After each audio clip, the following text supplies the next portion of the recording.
బీహార్ ఎన్నికలు కానీ Jubilee hills bypoll నుంచి కానీ వైఎస్ జగన్మోహన్ రెడ్డి నేర్చుకోవాల్సింది ఏమైనా ఉందా, లేదంటే ఆంధ్రప్రదేశ్ రాజకీయాలకి మనం అన్వయించినప్పుడు ఏదైనా అర్థం చేసుకోవచ్చా, నేర్చుకునేది ఏమైనా ఉందా అంటే ఎస్ ఉంటుంది. ఎందుకంటే మోడీ ఎక్కడుంటే అక్కడ విజయం దాదాపు ఖాయం అనేదానికి ఇది ఒక ఉదాహరణగా మనకు కనబడుతుంది, నిదర్శనం కూడా. ఎవరు నమ్మినా నమ్మకపోయినా ఎన్డీఏతో ఉన్న పక్షాలకి బ్రహ్మాండమైన విజయాలు దక్కుతున్నాయి. అయితే ఆంధ్రప్రదేశ్ విషయానికి వచ్చేసరికి ఏమవుతుందంటే జగన్మోహన్ రెడ్డి అటు బీజేపీతో కానీ కాంగ్రెస్తో కానీ కలవాడు ఓపెన్గా. కాంగ్రెస్తో అయితే ఇక పరిస్థితే లేదు. ఎందుకంటే ఎన్డీఏ ఉన్నంత బలంగా, ముఖ్యంగా బీజేపీ ఉన్నంత బలంగా కాంగ్రెస్ ఎప్పటికీ బలంగా ఉండలేదు. మన వ్యక్తిగత అభిప్రాయాలను పక్కన పెట్టి డేటాను చూసినప్పుడు అయితే ఆంధ్రప్రదేశ్లో ఇలా ఎలా చెప్తారు, మరి చాలా ఎక్కువ ఓట్లు వచ్చాయా జగన్మోహన్ రెడ్డికి కూడా అనవచ్చు. బట్ ఇలా ఎక్కువ ఓట్లు వస్తే మనకు ఒరిగేదేమీ లేదు. మనకి అంటే ఎవరైతే ఓడిపోయిన పార్టీ ఉంటుందో ఆ పార్టీకి. ఇది సరిగ్గా గమనించారు కాబట్టే చంద్రబాబు నాయుడు గారు లటక్కన అతుక్కుపోయారు ఎన్డీఏకి. ఇప్పుడల్లా వదలను అంటున్నారు. దీని మీద ఒక సామాన్యుడు, ఒక చిన్న హోటల్ ఉన్న వ్యక్తితో జస్ట్ కాసేపటి క్రితమే మాట్లాడినప్పుడు అతను వైఎస్ఆర్సీపీ ఫ్యాన్ అంటాడు, అన్నా ఏదన్నా వీళ్ళు ఇడిపోరేట ఎడగొట్టాలి అని. ఉత్సాహం చూడండి. అసలు విడగొట్టాల్సిన అవసరం ఏముంది? వాటంతట అవే రాజకీయ పార్టీల మధ్య విభేదాలు వస్తాయి అనేది మన సమాధానం. కానీ అతను వేసిన ప్రశ్నలో కూడా ఆన్సర్ ఉంది. ఎందుకు విడగొట్టాలి, ఎలా విడగొట్టాలి అని. జగన్మోహన్ రెడ్డి విడగొట్టాలి అంటే అది విడిపోదు, జరగని పని. ఎందుకంటే అక్కడ చంద్రబాబు నాయుడు గారికి ఎన్డీఏ నుంచి కనుక బయటకు వస్తే ఏం జరుగుతుందో ఆయనకు బాగా తెలుసు. ప్లస్ ఇప్పుడున్న స్థితిలో ఎన్డీఏను వదిలిపెట్టి కాంగ్రెస్కి రావాల్సిన అవసరం ఏముంది? ఇది గట్టిగా వేసుకోవాల్సిన ప్రశ్న కదా. మన సమాధానం ఏంటంటే కాలమే విడగొడుతుంది, ఎవడు ఏమీ చేయక్కర్లేదు. అలా ఎలా చెప్పగలరు అని అతను అడిగాడు. ఎక్కడయ్యా బాబు, ఏ హోటల్ అయ్యా అని కొంతమంది మన వాళ్ళు అడుగుతారు. నేను చెప్తున్నాను.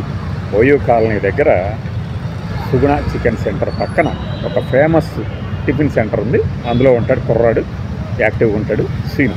ఓకే, ఇప్పుడు అతనిని స్థానంలో మొత్తం ఒక మాబుని, అంటే కొంతమంది గుంపుని కనుక మనం ఊహించుకొని సమాధానం చెప్పాల్సి వస్తే ఎలా అంటే, కూటమి ప్రభుత్వంలోనూ ఉన్నటువంటి మెజారిటీ ఎమ్మెల్యేలు ఏం చేస్తున్నారు? తమ సంపాదనలోనే తాము నిమగ్నమై ఉన్నారు. ఈ క్రమంలో జనాల పిక్క తింటున్నారు అనేది ఎక్కువ మంది నమ్ముతున్నారు.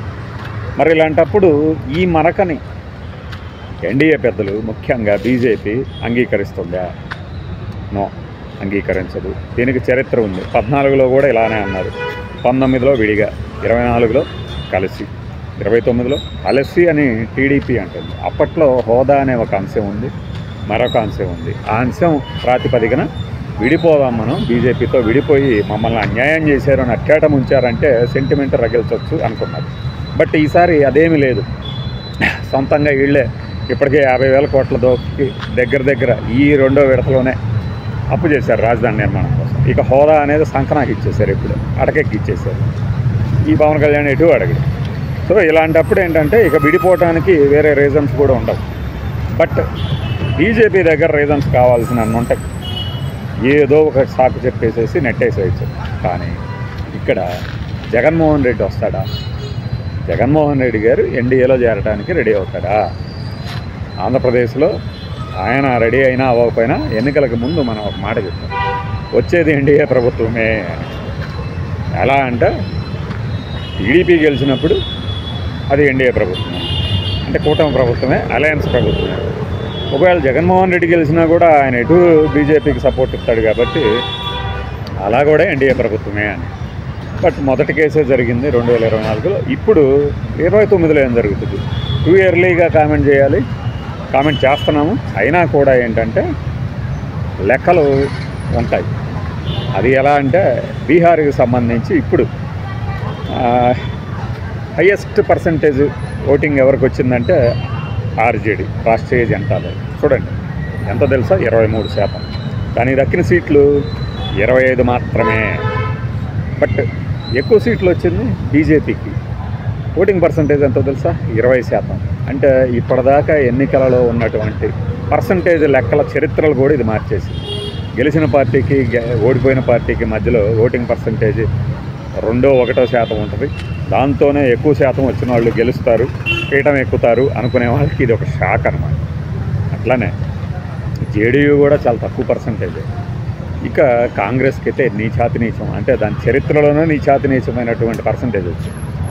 అయినా సరే అదేటు 0 కాబట్టి అక్కడ 0 నుంచి 16 సీట్లు, 16 నుంచి 6, 6 నుంచి 4, 4 నుంచి మళ్ళీ పుంజుకోవటం ఇట్లాంటి స్థితిలోనే ఉన్నది తప్పితే బీమారు రాష్ట్రాల్లో అంటే మధ్యప్రదేశ్ దీనికి అప్పుడప్పుడు మినహాయింపుగా దక్కుతుంది.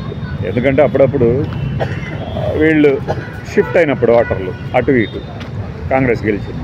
రాజస్థాన్, ఛత్తీస్గఢ్, మధ్యప్రదేశ్లో కాంగ్రెస్ గెలిచినప్పుడు రాహుల్ గాంధీ గారి ఇమేజ్ ఎక్కడికో వెళ్ళిపోయింది. బట్ ఎన్నికల్లో ఓడిపోయేసరికి పార్లమెంట్ ఎన్నికల్లో మళ్ళీ ఆయనకి ఐరన్ లెగ్ అని ఒక ముద్ర వేయటం బిగించేశారు.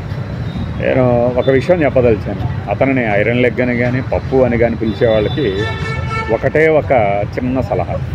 ఈ రోజున మీరు కేంద్ర ప్రభుత్వం కానీ రాష్ట్ర ప్రభుత్వాలు కానీ ఏమన్నా ప్రజల వ్యతిరేక నిర్ణయాలు తీసుకుంటే మాట్లాడగలిగే ఏకైక నాయకుడు అతను.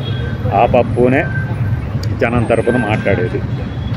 సరే ఓడిపోవడంతోనే పప్పు అంటారా, ఫైన్, అవి ఉండొచ్చు. కానీ ఈరోజు కూడా నేను ఎన్డీఏకి దెబ్బ తగలాలి, లేదంటే తమకు ఎదురు లేదనుకుంటుంది, ఇష్టంగా రీతిన ప్రజా వ్యతిరేక నిర్ణయాలు తీసుకొని మనం అడ్డి పెరుస్తుంది అని చెప్తున్నాను. బట్ రిజల్ట్ అలా లేదు కాబట్టి దాంతో మనకి సంబంధం లేదు. బట్ ఇక్కడ ఆంధ్రప్రదేశ్కి సంబంధించి ఇప్పుడు ఈ ఈక్వేషన్స్ని పర్సంటేజ్ ఎక్కువ ఓట్లు అంటారు కదా, ఇదే రేపు 29 ఎన్నికల్లో కూడా జగన్మోహన్ రెడ్డికి అన్ని పార్టీల కన్నా ఎక్కువ ఓట్లే వస్తాయి, పర్సంటేజ్ ఎక్కువే వస్తుంది. బీహార్లో జరిగినట్టు జరగదని గ్యారంటీ ఏంటి? అందుకే దాన్ని చూసి కొత్త రకమైన వ్యూహానికి వెళ్లకుండా గెలవడానికి ఏది అవసరమో అదే చేయాలి అనేది ఎక్కువ మంది చెప్పే మాట వైఎస్ఆర్సీపీ.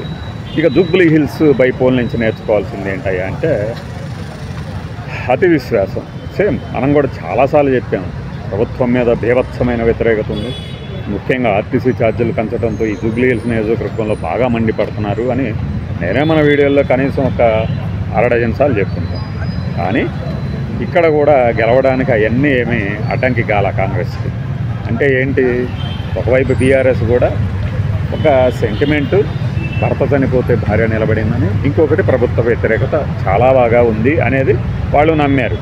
సో ఇలా వదిలేస్తే జగన్మోహన్ రెడ్డి కూడా ఇప్పుడు ఆల్రెడీ చాలా ప్రజా వ్యతిరేకత వచ్చేసింది. మీరు చూస్తే బయట తిరిగే పరిస్థితి లేదు. టీడీపీ కార్యకర్తలు కానీ లీడర్లు కానీ కాలరేగదీసి తిరగగలిగేది మనం మాత్రమే అని ఆయన చాలాసార్లు చెప్తుంటారు. ఆ మాటలకి ఈ ఫలితాలు జూబ్లీ హిల్స్ నుంచి ఖచ్చితంగా నేర్చుకోవాలి. నేర్చుకోకపోతే ఏమవుద్ది, తడిగొట్టేసుకొని పడుకుంటే చాలు వాళ్ళే వచ్చి గెలిపించేస్తారు అనే భ్రమల్లో ఉన్న వాళ్ళకి ఇది ఒక చంపపెట్టు. బీఆర్ఎస్ కావచ్చు, ఆర్జేడీ కావచ్చు, ఇంకో పార్టీ కావచ్చు. ఇది నా అంచనా. ఈ ఫలితాల నుంచి ఏదైనా నేర్చుకోవాలా అంటే అది ఎవరైనా ఏ పార్టీ అయినా ఇది. జగన్మోహన్ రెడ్డి చెప్తున్నట్టు వ్యతిరేకత ఉన్నా కూడా గెలవడానికి ఏదో అవసరం అది చేయకపోతే మళ్ళీ అలానే ఉండిపోవాల్సి వస్తుంది. మన పర్సంటేజ్ని, మనకు పడ్డ ఓట్ల గురించి మాత్రమే మాట్లాడుకోవాల్సి వస్తుంది అనేది సూచన. రైట్.